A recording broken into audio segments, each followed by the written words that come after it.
사랑하는 성도 여러분, 여러분은 카리스마가 있으십니까? 왜 갑자기 뚱딴지스럽게 카리스마라고 묻냐라고 생각하시는 분도 계시겠지만, 우리가 그렇게 또 일반적으로 이렇게 생각하는 이유는 카리스마라는 단어가 주어지는 어떤 능력이나 자질이 자신하고는 좀 거리가 멀게 느껴져서 그렇게 생각하는 내용들이 좀 있죠. 그런데 성도 여러분, 사실 카리스마라는 단어의 그 원어의 뜻은 우리가 지금 현재 사용하고 있는, 우리가 지금 이해하고 있는 그 원어의 뜻과는 좀 거리가 좀 멉니다. 현재 우리들이 어떻게 생각하고 있습니까? 대부분 이제 어떤 대중들을 설득하고 영향력을 끼치는 어떤 강한 성격, 그런 이나 자질이나 능력에 대해서 얘기할 때 카리스마라고 이제 얘기들을 하고 있죠. 그런데 원래 카리스마의 어원은 그리스어 카리스에서 시작된 내용입니다. 근데 이 카리스의 뜻은 영어로는 오히려 그 grace라는 의미하고 좀 비슷합니다. 더. 네. 자, 그래서 하나님의 은혜, 선물에 대한 의미로서 우리 특별히 성경에서는 많이 사용되고 있는 내용이죠. 특별히 사도 바울이 이 단어를 많이 사용했습니다. 그래서 바울 서신에 보게 되면 이 카리스마가 자주 등장합니다. 여러분들 바울 서신을 읽게 되게 되면 이 카리스마라는 그 단어가 비일비재하게 등장을 하는데, 뭐 말씀을 들으시면서 정말 이렇게 자주 등장하나라는 생각을 하시는 분도 계시겠지만, 일단 나중에 다시 한번 설명해 드리기로 하고, 이것에 성도 제가 다른 질문을 또 하나 드리겠습니다. 성도 여러분, 은사를 받으셨습니까? 예, 한 분은 고개를 끄덕하셨는데 다른 분들은 가만 계시는 내용을 보면서 받으셨으면 여러분 어떤 은사를 받으셨습니까? 사실 이 은사라는 용어 자체도 아마 교회에서만 주로 사용하는 용어가 아닐까 합니다. 그런데 현재 많은 교인들이 이 용어를 듣거나 조금 전에 같은 그런 질문을 받게 되면 좀 이렇게 거리를 한 걸음 좀 뒤로 물렀습니다. 그러면서 고민하죠. 난 정말 은사 받았나? 나에게는 특별한 능력이 있나? 뭐 이런 세계 생각을 하게 됩니다. 어떤 유명한 사람처럼 뭐 기도하면 병을 낫는다든지 아니면 방언하는 능력이 있다든지 뭐 예언하는 능력이 나한테는 있나? 어떤 이렇게 국한된 은사적인 모습을 가지고서 생각할 때가 좀 있죠. 자, 그 이유는 우리가 아까 카리스마도 마찬가지지만 은사라를 맡게 되게 되면 우리가 단어 자체로 무엇을 생각하게 되냐면 어떤 비일상적이고 특정한 능력이나 행동을 생각하기 때문에 그렇다는 말씀입니다. 그래서 때로는 그런 사역을 하는 사람을 부러워하고 나에게는 왜 저런 은사가 없을까라고 하나님 앞에 나름대로 실망하는 분들도 계시죠. 사랑하는 성도 여러분, 그런데 제가 드린 두 가지의 질문은 사실 같은 질문입니다. 여러분은 카리스마가 있으십니까? 라는 질문이나 두 번째로 드렸던 여러분 은사를 받으셨습니까? 라는 질문은 사실 같은 질문입니다. 은사라는 단어가 바로 헬라어로 카리스마이기 때문에 그렇습니다. 이 카리스마의 동사형이 카르소마이라는 내용인데 이 뜻이 뭐냐면 하나님께서 값없이 주다, 선물에 대한 의미로 있습니다. 그러므로 하나님께서 우리에게 값없이 주시는 선물의 그 단어의 의미가 은사이자 우리가 지금 조금 전에 말씀드리는 카리스마라는 내용입니다. 하나님께서 값없이 주심에 대한 내용이죠. 자, 이 의미에 대해서 좀 깊게 알기 위해서 한 구절 좀 보겠습니다. 로마서 11장 29절 말씀 한번 볼까요? 로마서 11장 29절. 자, 이 말씀이 이렇게 되어 있습니다. 하나님의 은사와 부르심에는 후회하심이 없느니라 라는 내용이 있습니다. 하나님의 은사와 부르심에는 후회하심이 없다. 자, 이것을 우리가 생각해 봐야 되는 것이 뭐냐면 하나님의 은사와 부르심을 연결하고 있습니다. 그러면서 그것이 하나님께서 기빙에 대한 것에 대한 내용으로 얘기하고 있다라는 것이죠. 자, 그러면 이게 분명한 것은 은사가 어떤 특별한 것이고 우리 부르심도 특별한 것이 아니라 하나님께서 우리들에게 주시는 그 내용에 대해서 설명하고 있는 내용이 바로 은사의 내용이 들어가 있다라는 내용입니다. 그러므로 어떤 신자가 영적 은사를 많이 갖고 있다 해서 그 사람이 다른 사람들보다 어떤 특별한 능력이나 자질이 있어서 받고 있는 것이 아니다라는 내용이죠.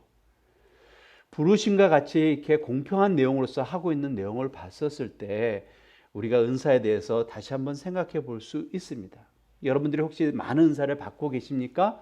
그렇다면 자신이 갖고 있는 그 은사의 내용이 많으면 많을수록 우리는 그래서 더욱더 겸손할 수밖에 없다라는 말씀이죠.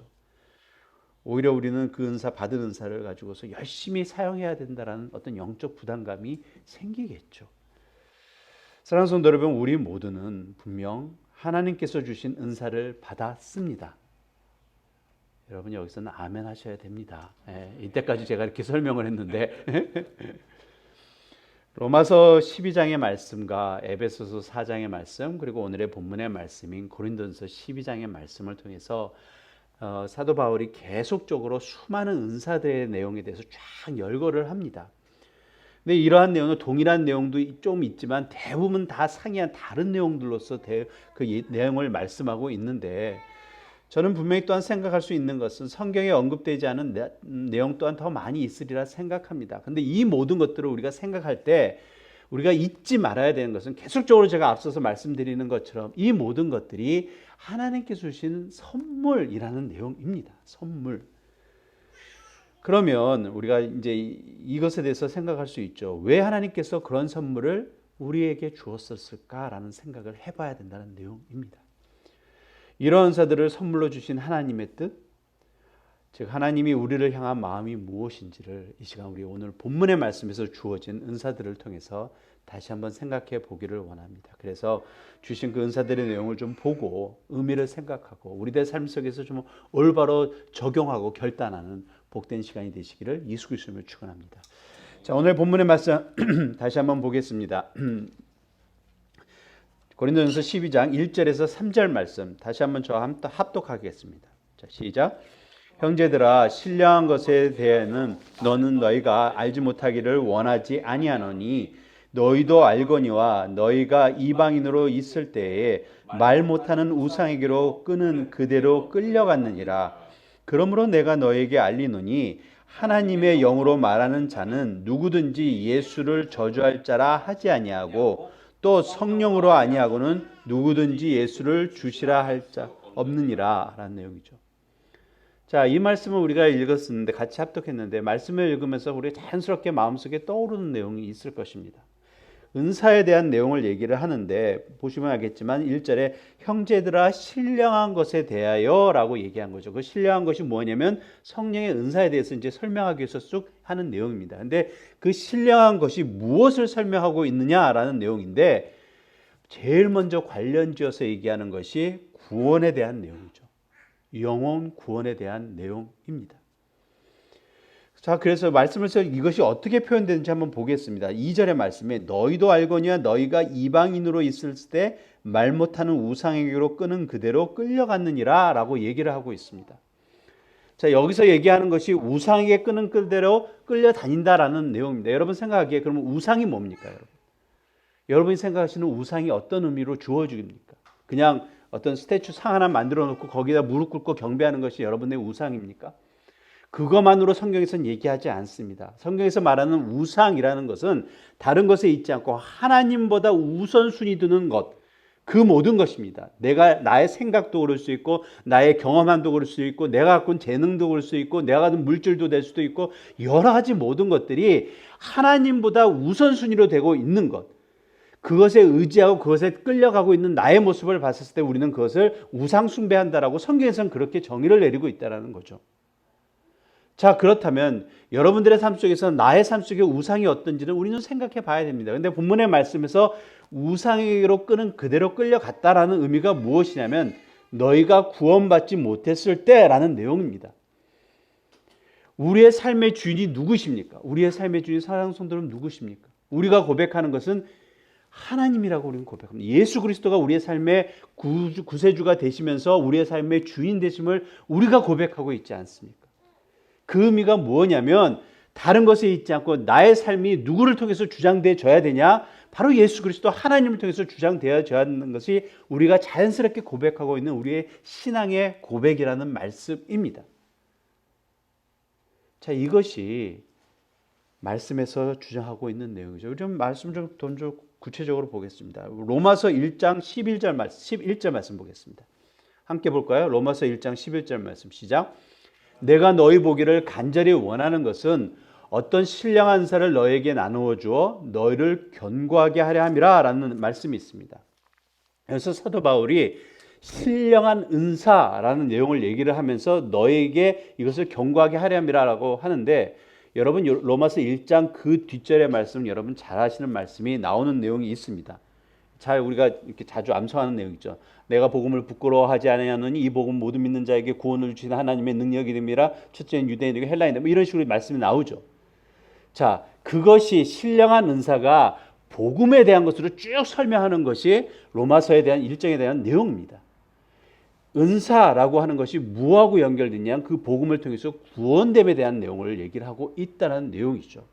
자, 구체적으로 다시 한번 말씀 더 보겠습니다. 로마서 5장 15절에서 16절 말씀 보겠습니다. 로마서 5장 15절에서 16절 말씀, 이건 제가 읽겠습니다. 그러나 이 은사는 그 범죄와 같지 아니하니 곧 한 사람의 범죄로 인하여 많은 사람이 죽었은즉 더욱 하나님의 은혜와 또한 한 사람 예수 그리스도의 은혜로 말미암아 선물을 많은 사람에게 넘쳤느니라. 또 이 선물은 범죄한 한 사람으로 말미암은 것과 같지 아니하니 심판은 한 사람으로 말미암아 정죄에 이르렀으나 뭐라고 얘기하냐면 은사는 많은 범죄로 말미암아 의롭다 하심의 이름이니라 라고 얘기하고 있습니다. 뭐에 대한 내용이죠? 은사는 구원됨에 대한 내용에 대한 말씀을 하고 있다는 것입니다. 성도 여러분, 그러기에 은사는 영혼 구원에 초점을 두고 있다라는 내용이죠. 성도 여러분, 여기서 우리가 다시 한번 또 생각할 것이 있습니다. 구원됨이라는 것이 무엇이죠? 여러분, 구원됐다라는 것을 어떻게 표현하고 계십니까? 만약에 예수님을 모르는 분들이 여러분 주위에서 여러분이 여러분 자신에 대해서 설명될 때 나 구원받았어 라고 얘기했으면 주위에서 여러분에게 만약에 그게 뭔데? 라고 질문을 던지면 여러분은 어떻게 대답하십니까? 어떻게 그렇게 응답하십니까? 그래, 난 죽어서 천국 갈 거야.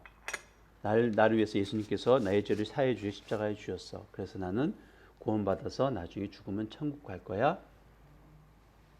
맞죠?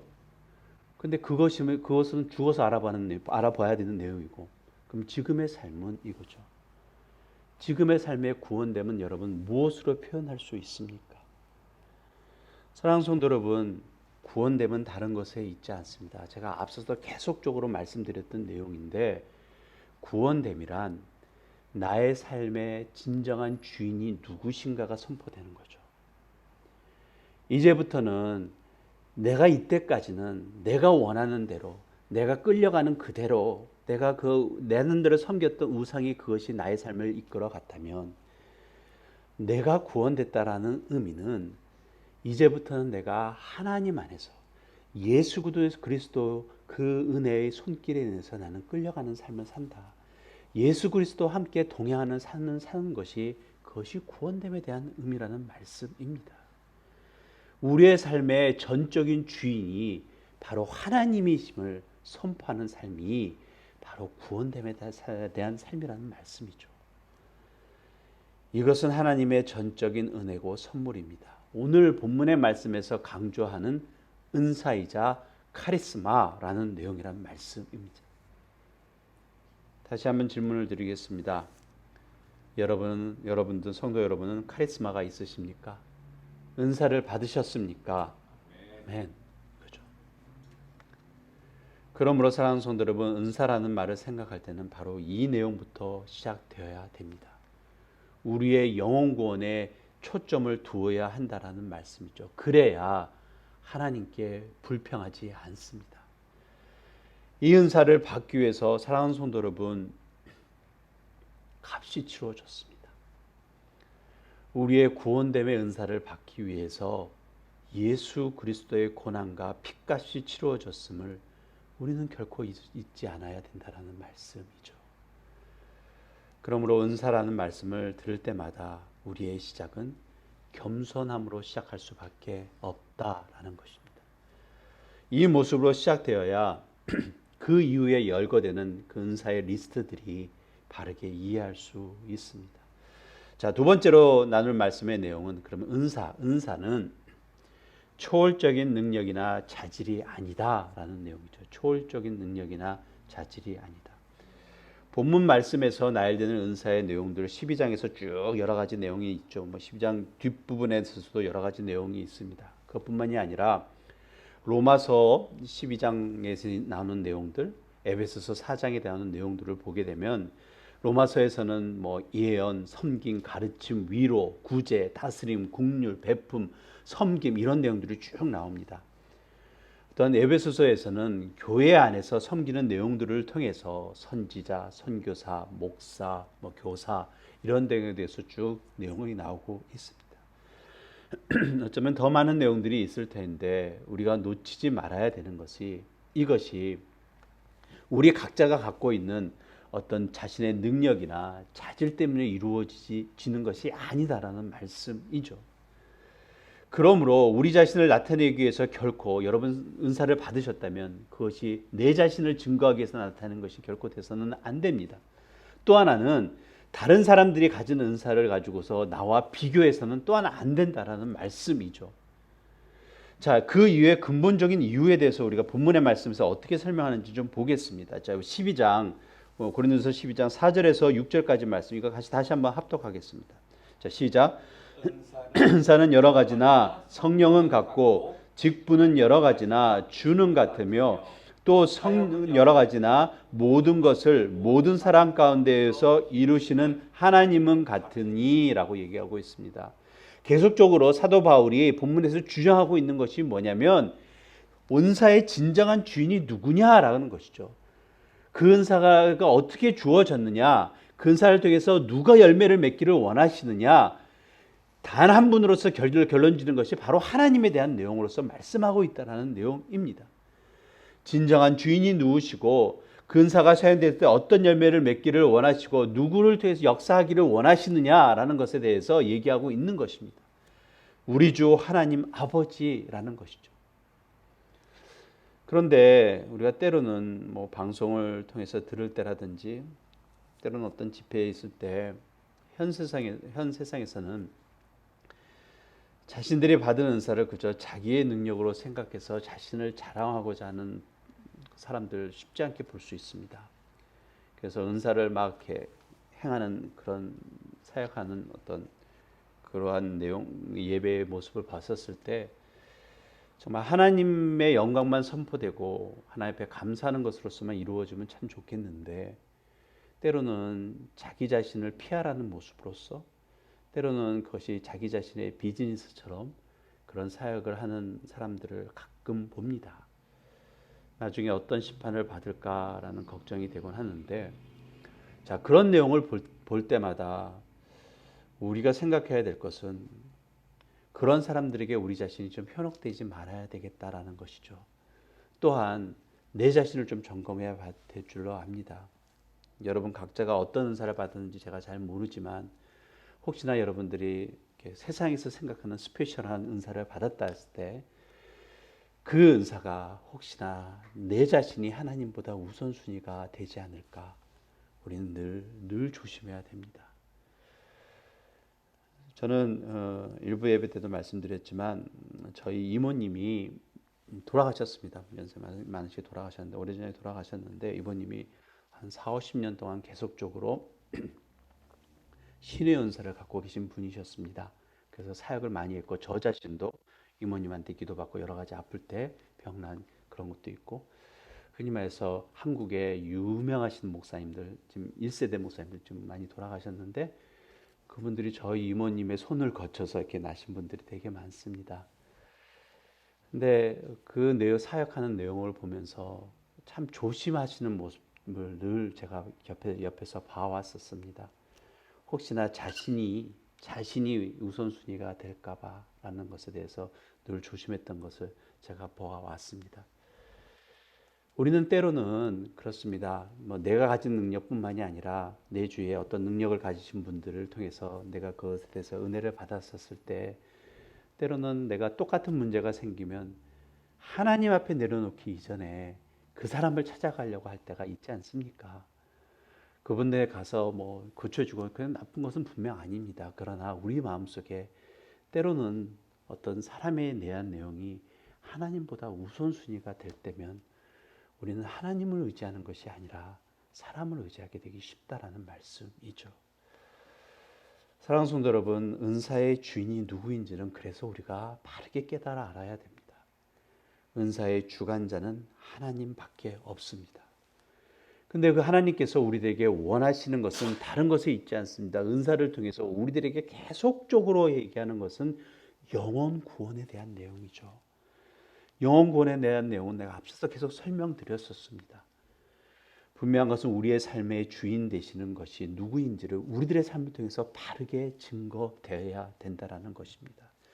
세상 사람들이 원하는 기적의 행사나 사건이 아니라 우리는 진정 우리가 주님 앞에 무엇을 원하는지에 대해서 바르게 서 있어야 된다는 말씀이죠. 여러분 잘 아시는 말씀 중에 마태복음 16장 말씀에 바리새인과 사두개인들이 예수님을 찾아옵니다. 그래서 그들이 했던 것이 뭐냐면 예수님을 시험하기 위해서 이렇게 얘기합니다. 너희 하늘에 있는 표적을 좀 보여달라라고 얘기를 하죠. 그랬을 때 예수님께서 그들에게 반응했던 모습을 여러분 기억합니까? 그들에게 단정짓습니다. 이 악하고 음란한 세대라고 단정짓죠. 악하고 음란한 세대가 내가 너희들에게 표적을 보여줄 게 없다라고 얘기를 하시면서 내가 너희들에게 표적을 보여줄 것은 단 한 가지다라고 얘기를 하죠. 뭐라고 말씀하셨습니까? 요나의 표적밖에는 보여줄 것이 없다라고 얘기합니다. 성도 여러분, 요나의 표적이 여러분들에게 어떤 의미로 다가오십니까? 요나의 표적은 다른 것에 있지 않습니다. 죽음과 부활에 대한 내용이죠. 또한 요나 자신으로서는 회개와 순종에 대한 내용입니다. 그가 큰 물고기 뱃속에서 죽어졌었고 또 다시 나타났던 것은 그가 물밭에 나온 것은 다른 것에 있지 않습니다. 그의 회개함을 통해서 있죠. 그래서 결국 그가 이미 마음속으로 싫다 하지만 그는 순종으로 나아갔다라는 것입니다. 이것이 요나의 기적이 우리들에게 말씀해주고 있는 내용이죠. 결국 우리들의 은사는 개인이 갖고 있는 초월적인 능력이나 자질이 아님에 대해서 다시 한번 우리가 생각해 봐야 됩니다. 그러므로 우리 각 사람이 주위에 있는 사람들에게 우리가 은사를 통해서 증거되어야 될 것은 바로 예수 그리스도의 구세주 되심에 대해서 바르게 증거되어야 됩니다. 그러므로 사랑하는 성도 여러분, 우리의 각자가 받은 은사를 우리 그리스도 안에서 바르게 사용하기를 예수 그리스도로 축원합니다. 자, 바르게 사용됨이란 무엇일까? 우리가 좀 구체적으로 생각해 보기를 원합니다. 이것이 오늘의 말씀 세 번째로 나눌 말씀인데 고린도전서에서 이것을 강조하고 있습니다. 세 번째로 나눌 말씀의 내용은 은사는 예수 그리스도 안에서 하나됨을 위함이다라는 내용입니다. 은사는 예수 그리스도에서 하나됨을 대하는 말씀입니다. 자, 우리 11절 12절 말씀 오늘 본 말씀 다시 한번 함께 읽도록 하겠습니다. 시작. 이 모든 일은 같은 한 성령이 행하사 그의 뜻대로 각 사람에게 나누어 주시는 것이라. 몸은 하나인데 많은 지체가 있고 몸의 지체가 많으나 한 몸인 것 같이 그리스도도 그러하니라 라는 말씀입니다. 계속적으로 사도 바울이 강조하고 있는 내용을 볼 수 있죠. 우리 로마서 처음에 서론 부분에 대해서 얘기할 때 우리 허은 목사님을 통해서 말씀하신 내용 여러분 기억하실 것입니다. 고린도 교회의 가장 문제점이 무엇이라고 말씀하셨습니까? 분열됨에 대한 내용이 있었습니다. 신분으로 인해서 분열됐다든지 철학적으로 혹은 정치적으로 이렇게 사회가 분열되어 있었습니다. 그런데 이 모습이 교회 안에도 들어왔습니다. 교회 안에도 해서 교회 안에서도 이렇게 분열되어져 있는 모습들이 많았다라는 것이죠. 고린도 교회에서. 그런데 성도 여러분, 우리가 이거 생각해 보면 이것이 단순히 고린도 교회에서만 있었던 내용 아닌 것 압니다. 지금 현 교회에서도 이렇게 분열되는 모습 있지 않습니까? 교회 안에서 이렇게 여러 그룹화되어 있는 모습들이 있습니다. 이상하게 그룹화되어 있습니다. 자, 그 모습에 대해서 사도 바울이 지금 얘기하고 있는 것입니다. 특별히 이 고린도전서나 고린도서에서는 사도 바울이 다른 서신서에 비해서 특별히 강조해서 여러 번 말씀하고 있는 내용이 있습니다. 뭐라고 얘기하냐면 교회를 형제들이라고 표현하고 있습니다. 교회를 형제들이라고 계속적으로 언급하고 있는데 한 28번이나 강조해서 말하고 있습니다. 자, 그러면서 오늘 본문의 말씀에서 우리가 읽었듯이 계속적으로 강조하고 있는 것은 뭐냐면 한 몸에 대해서, 하나됨에 대해서 얘기하고 있다라는 것이죠. 여러분, 자녀들이 여러 명 있으신 분들은 좀 느끼실 수 있을 것입니다. 그러니까 어떻게 한 배에서 태어났는데 어떻게 저렇게 다를까라고 생각할 때가 많죠. 그래서 그 다름으로 인해서 상당히 힘들 때가 많습니다. 이렇게 키우면 될 줄 알았는데 이 자녀는 너무나 새로운 모습으로 우리한테 반응하는 모습을 보면서 어떻게 이렇게 키워야 되나라는 고민할 때가 많이 있는데, 또한 우리가 그런 모습을 보면서 저도 세 자녀가 있는데 세 자녀가 다 다릅니다. 그런데 이 세 자녀의 모습을 보면서 또한 즐거울 때고 기쁠 때가 많습니다. 얘는 이 모습으로 기쁘고 얘는 또 이 모습으로 기쁩니다. 그러면서 또한 이 세 자녀의 다른 모습들을 보면서 또한 나의 모습을 점검할 수가 있습니다. 이것은 다양성이 주는, 우리들에게 주는 하나의 하나님께서 주시는 이익이 되는 모습을 볼 수 있다라는 내용이죠. 성도 여러분, 마태복음 25장에 달란트 비유에 대한 말씀이 있습니다. 주인이 탁국에 가죠. 그러면서 종들에게 각각 재능대로 그 금 5달란트, 뭐 2달란트, 1달란트를 주는 내용이 있습니다. 근데 이 내용을 보면서 여러분, 우리가 좀 생각해야 되는 것은 여기서 다른 양의 달란트가 우리에게 주는 의미가 과연 무엇일까라는 것이죠. 이것이 오늘의 본문의 말씀하고 연결해 봤었을 때는 은사에 대한 내용입니다.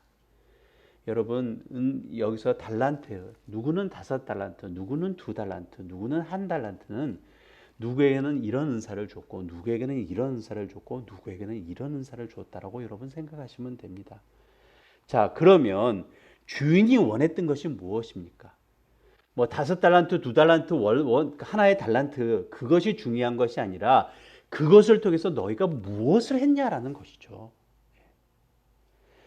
은사라고 했었을 때는 이 사람들에게 많이 주어지는 은사가 있을 수 있고 나에게는 적은 은사라고 생각하는 그것이 있을 수 있습니다. 그러나 하나님께서 우리들에게 원하시는 것은 다른 것에 있지 않습니다. 네가 받은 그 은사로 너는 뭐 했냐라는 내용이죠. 너는 뭐 했냐라는 거죠.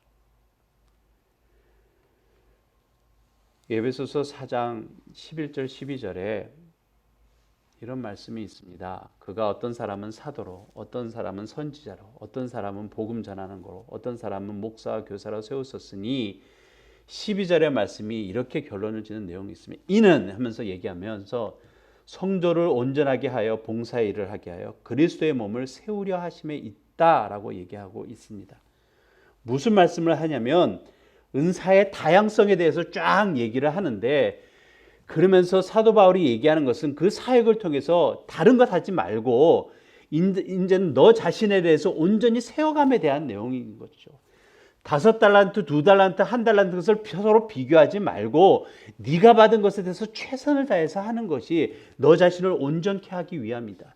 또한 그것을 통해서 비롯해서 말씀이 결론지어 나가는 것이 뭐냐면 그것을 통해서 그리스도의 몸을 온전히 세우게 한다라는 것으로서 결론지어 말씀한다는 내용입니다. 사랑하는 성도 여러분, 그러므로 라는 내용이죠.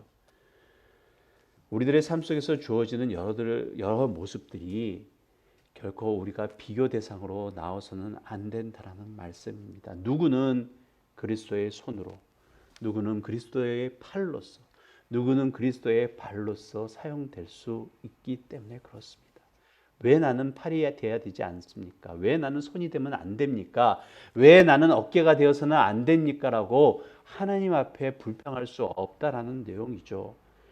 분명한 것은 우리들의 삶 속에서 우리가 느끼는 것은 우리의 몸이 건강하다는 것은 여러분 무엇이라 생각하십니까? 우리의 몸의 전체 모든 지체가 다 밸런스가 맞게 건강해야 됩니다. 여러분 손에 한 곳에 여기가 뭔가 바뀌어 보세요. 다른 거 신경 안 씁니다. 이것밖에 신경 안 쓰이지 않습니까? 그렇듯이 우리들의 삶 속에서 주어지는 모든 것들이 밸런스가 맞게 건강해야 됩니다. 여러분, 교회가 건강한다는 것이 무엇이죠? 찬양만 열심히 한다고 찬양이 뭐 크다고 해가지고 해서 교회가 건강하다고 얘기할 수 없습니다. 교회 강대상에서 말씀이 좋다, 이것만으로 교회가 건강하지 않습니다. 여러분은 오해하지 마시기 바랍니다. 그 모든 것들이 사역이 구석구석에서 이루어지는 것들이 밸런스가 맞게 이루어져야 건강한 교회라라고 얘기할 수 있는 것입니다. 골로새서 1장 18절의 말씀에 이런 말씀이 있습니다. 우리의 주님이 교회의 머리라고 얘기하고 있습니다. 그러므로 사랑하는 성도 여러분, 지금 여러분들은 예수 그리스도의 몸에 어떤 지체의 역할을 감당하고 계십니까? 하나님께서 주신 그 은혜의 사역을 어떻게 감당하고 있는지를 우리가 점검해 봐야 한다라는 것이죠.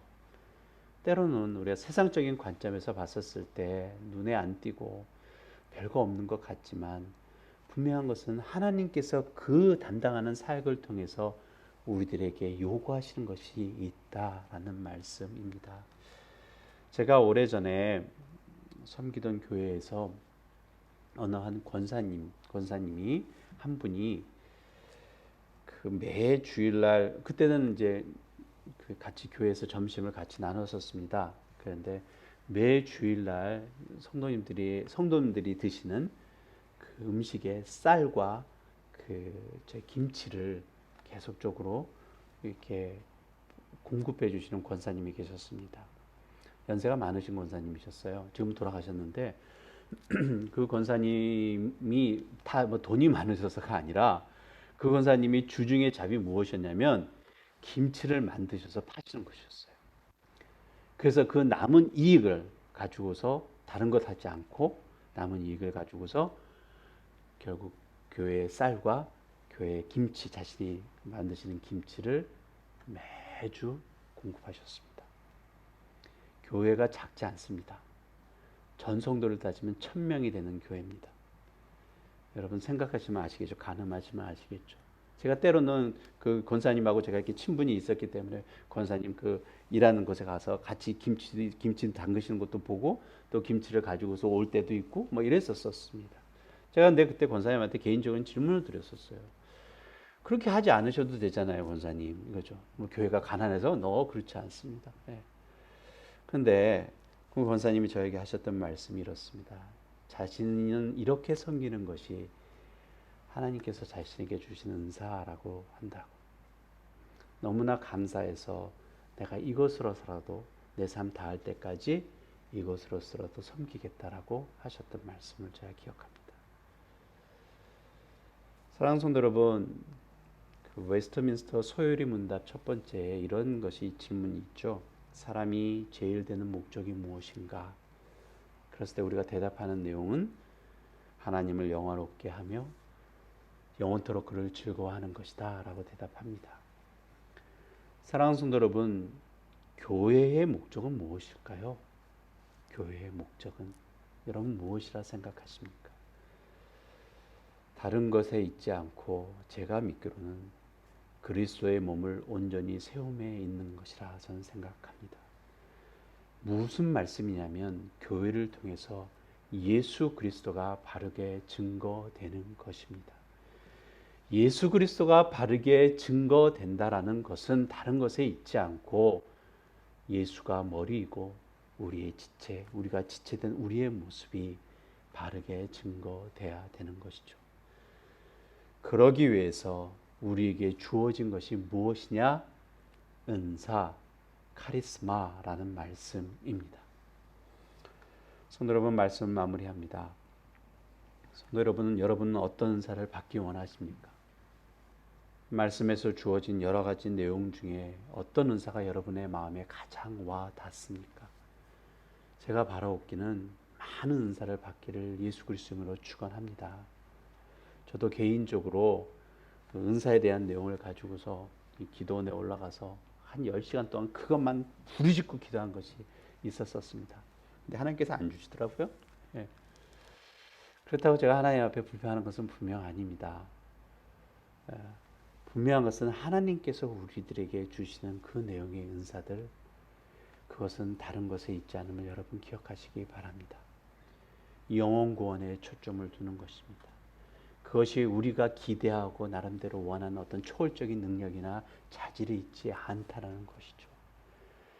예수 그리스도 안에서 하나됨에 대한 내용입니다. 그러면서 주시는 여러 가지의 은사들의 내용 여러분 기억하시기를 원합니다. 그런데 사랑하는 성도 여러분, 여기에 더 중요한 것이 있습니다. 사도 바울이 계속적으로 우리가 고린도전서 12장에 우리가 뒷부분은 읽지 않았지만 여러 가지 은사들에 대해서 쫙 내고 설명을 합니다. 자, 그런데 사도 바울이 이 모든 것을 쫙 얘기를 하고 난 다음에 갑자기 생뚱맞게 그러나라는 내용으로서 얘기하죠. 그러면서 결론 지어지는 부분이 바로 여기 있습니다.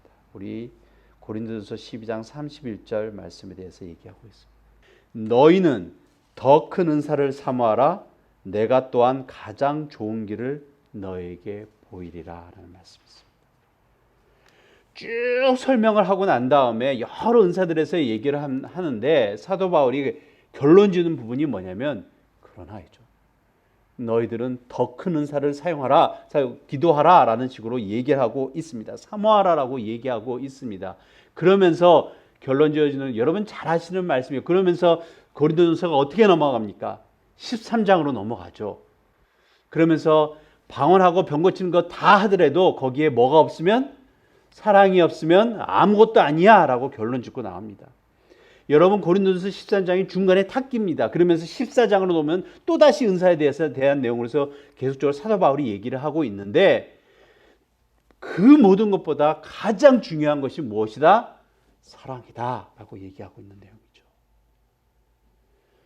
사랑하는 성도 여러분, 은사 중에 가장 최고의 은사는 사랑입니다. 사랑으로의 완성입니다. 그러므로 우리 모두가 이 큰 은사를 주님으로 받기를 예수 그리스도로 축원합니다. 우리가 진정 사모해야 될 것이 바로 여기 있습니다. 나의 삶을 통해서 우리 교회를 통해서 증거돼야 될 것이 바로 여기에 있다라는 말씀입니다.